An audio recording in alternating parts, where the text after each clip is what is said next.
அஸ்ஸலாமு அலைக்கும் வரஹ்மத்துல்லாஹி வபரகாத்துஹு. வணக்கம். நாம் இன்று தரமேலு மாணவர்களுக்கு இறுதியாக அட்சர கணித கோவைகளை எவ்வாறு சுருக்கிக் கொள்வது என்பதை பற்றி தான் பார்த்திருந்தோம். இன்று அந்த அட்சர கணித கோவைகள் என்ற பாடத்தினுடைய இறுதியான ஒரு தலைப்பு, கடைசி தலைப்பு தான் அட்சர கணித கோவை ஒன்றின் ஒவ்வொரு தெரியா கணியத்துக்கும் பெருமானங்களை பிரதியிடல்.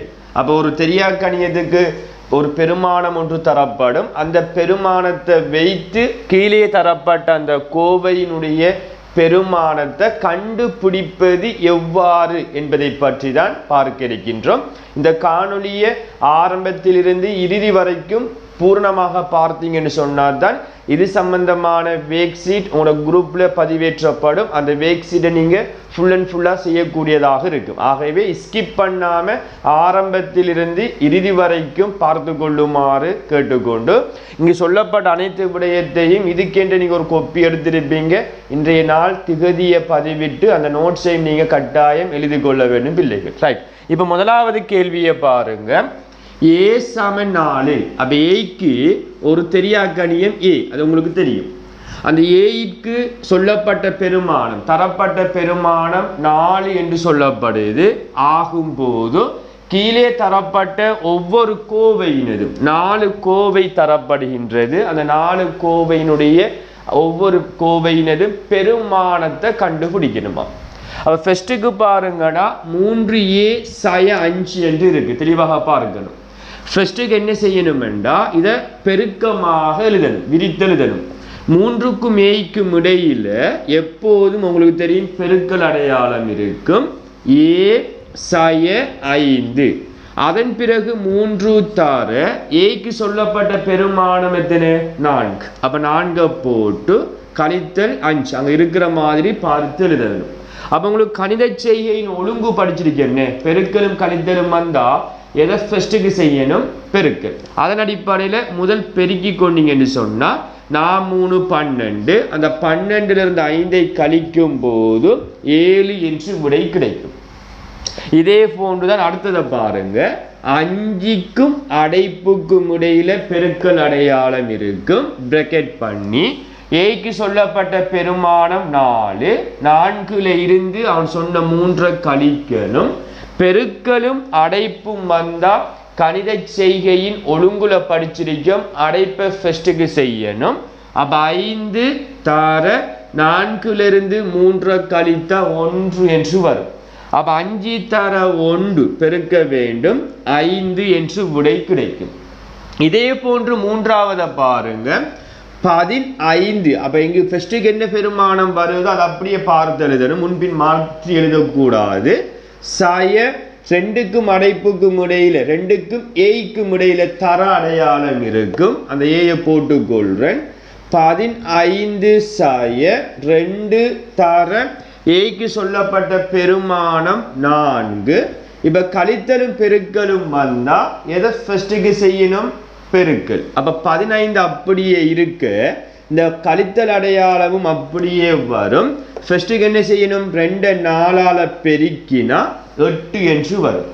அப்ப 15லிருந்து 8 கழிக்கும் போது வரும் விடை 7 ஆக காணப்படும். இதே போன்றுதான் 4ஆவதை பார்த்தீங்கன்னு சொன்னா 7க்கும் அடைப்பு அந்த ஏக்கும் இடையில தர அடையாளம் இருக்கும். எப்பயும் பெருக்கல். எந்த 2 உறுப்புக்கு இடையில அல்லது ஒரு உறுப்புக்கும் கோவைக்கும் இடையில எதுவித அடையாளமும் இல்லைன்னு சொன்னா பெருக்கல் அடையாளம் இருக்கும்.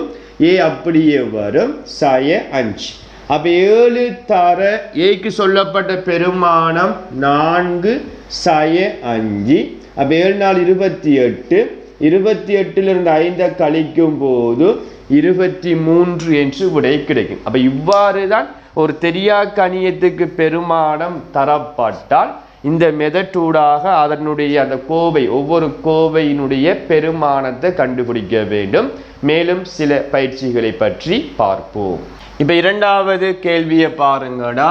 2 தெரியா கணியத்துக்கு பெருமானம் தரப்படுது. அதாவது எக்ஸுக்கு 7 என்று சொல்லப்படுது, வைக்கு 3 என்று சொல்லப்படுது. அப்ப எக்ஸாமன் 7, y சமன் 3 ஆகும் போது கீழே தரப்பட்ட ஒவ்வொரு கோவையினதும் பெருமானத்தை கண்டுபிடிக்கட்டான். அப்ப 2 கேள்வி தரப்படுது, தெளிவாக பார்க்கணும். அதுல முதலாவது கேள்வியை பாருங்க, 6x ஆய 5y என்று இருக்கு.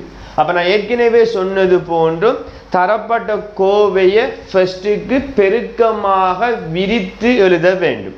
அப்ப முதலாவது பார்த்தீங்கன்னா 6க்கும் xக்கும் இடையில நான் ஏற்கனவே சொன்ன மாதிரி எந்த அடையாளமும் இல்லைன்னு சொன்னா பெருக்கல் அடையாளம் இருக்கும். அப்ப 6 தர x என்று இப்படி பெருக்கமாக எழுதணும்.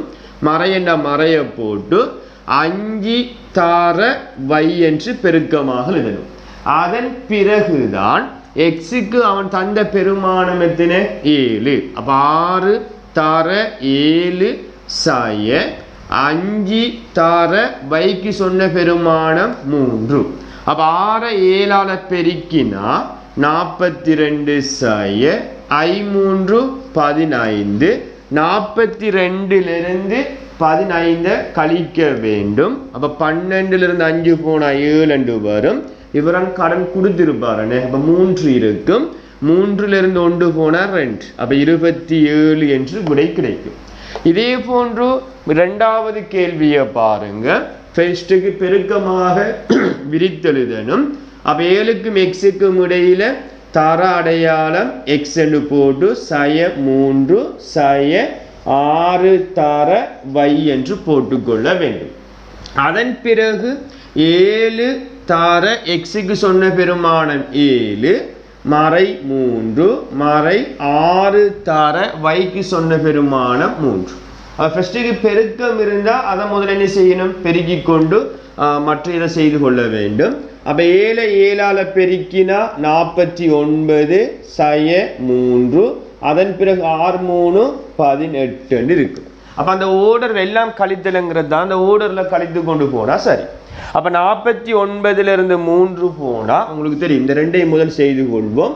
49லிருந்து 3 போனால் 46. அந்த 46லிருந்து அங்கே இருக்கிற 18 கழிக்கணும். அப்போ கழிக்க தெரியாட்டி நீங்கள் என்ன செய்யணும்? இந்த இடப்பெருமானத்துக்கு கீழே இடப்பெருமானத்தை போட்டு கழித்து அந்த விடையை போட்டுக்கொள்ளலாம். அப்போ 6லிருந்து 8 போகாது, கடன் வாங்கணும். 16லிருந்து 8 போனால் 8 வரும். இவராக கொடுத்துருப்பாரு. அப்போ 3 இருக்கும். அப்போ 3லிருந்து 1 போனால் 2. அப்போ கடைசி விடையாக 28 கிடைக்கும். அப்போ இவ்வாறு தான் சரியா கணியங்கள் தரப்படும் போது தரப்பட்ட கோவையினுடைய பெருமானத்தை காண்பதாகும். அப்ப இத்துடன் அட்சர கணித கோவை என்ற பாடம் முழுமையாக முடிவடைந்துள்ளது. அப்ப இது ஒரு சிறிய ஒரு கடைசி தலைப்பு பிள்ளைகள். அப்ப இவ்வளவு வர இன்றைய நாள் உங்களுக்கு அந்த கல்வி போதுமானதாக இருக்கும். அப்ப இவ்வளவுத்தையும் நீங்க என்ன செய்யணும்னா உங்களோட கொப்பியில பார்த்து எழுதி கொள்ளுங்க. இது சம்பந்தமான வேக்ஷீட் உங்களுக்கு வழங்கப்படும். அந்த வேக்ஷீட்டை கட்டாயம் அந்த குரூப்ல இருக்கக்கூடிய ஒவ்வொரு மாணவர்களுக்கும் சீரியல் நம்பர் ஒன்று வழங்கப்பட்டிருக்கும். சரிதான். நீங்கள் சும்மா ஆன்சரை ஃபோட்டோ இப்படி தான் அனுப்பியிருக்கீங்க.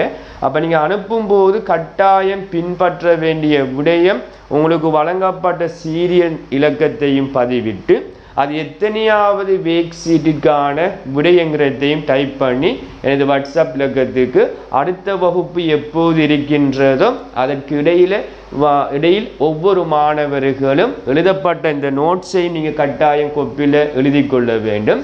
இது சம்பந்தமான வேக்ஷீட் வழங்கப்படும்.